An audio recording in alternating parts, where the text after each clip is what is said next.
So we know how this story ends with the world going to war during World War II after they had desperately tried to avoid this after World War One.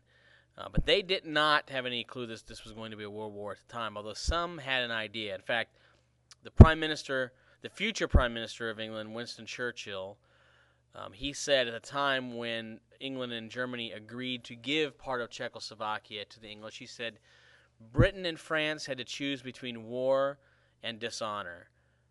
They have chosen dishonor, they will have war. Some saw the writing on the wall. They knew Hitler could not be trusted.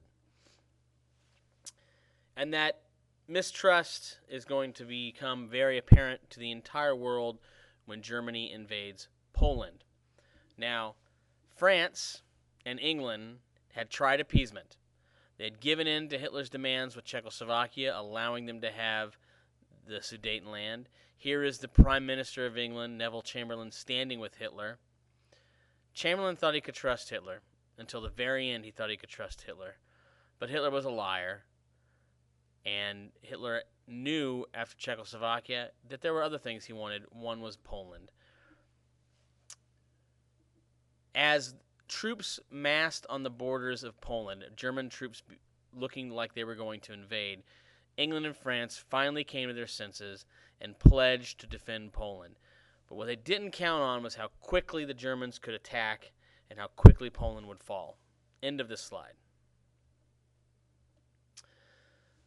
Now, on the other side of Poland is the Soviet Union, which is the largest country in the world. Not the most populous, but the largest country in the world.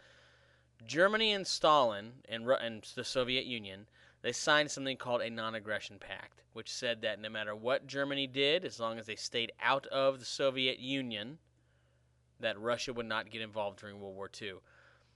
Now, this did two things for Germany. One, it prevented them from having to fight a war in two different directions, to the west against France and England, and to the east against the Soviet Union. Now they could focus all of their troops on fighting against what they knew was going to be in England, or what they knew was going to be a war with England and France. So Germany invades Poland, and in turn, England and France declare war on Germany, just like the Germans knew they would. All right, end of this slide.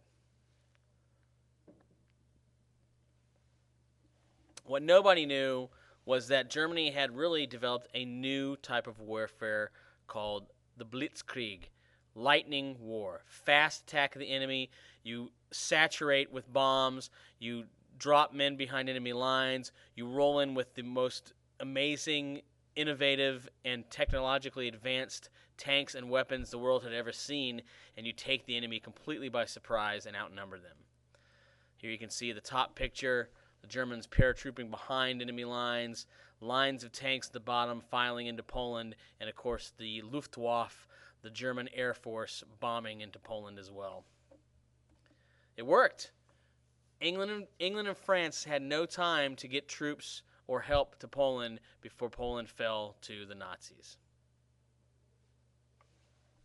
End of this slide. Now, France thought it had an impenetrable defense called the Maginot Line, a line of fortifications all along the French and German border.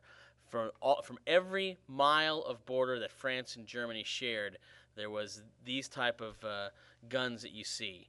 And men living underground, they would go from place to place by train. There were barracks underground. There were dining rooms underground. The Maginot Line was supposed to be an impenetrable fortress that would keep the Germans out of France again. Here's the problem. The Germans, if you can see by my pointer, here's the Maginot Line. The Germans went around the Maginot Line, through Belgium, which surprised the Belgians, and right into France, untouched, behind the Maginot Line. So the Maginot Line, which was at one time thought to be one of the greatest military fortifications in the history of mankind, became one of the greatest military jokes in the history of mankind. All right, end of this slide, and on to the next part.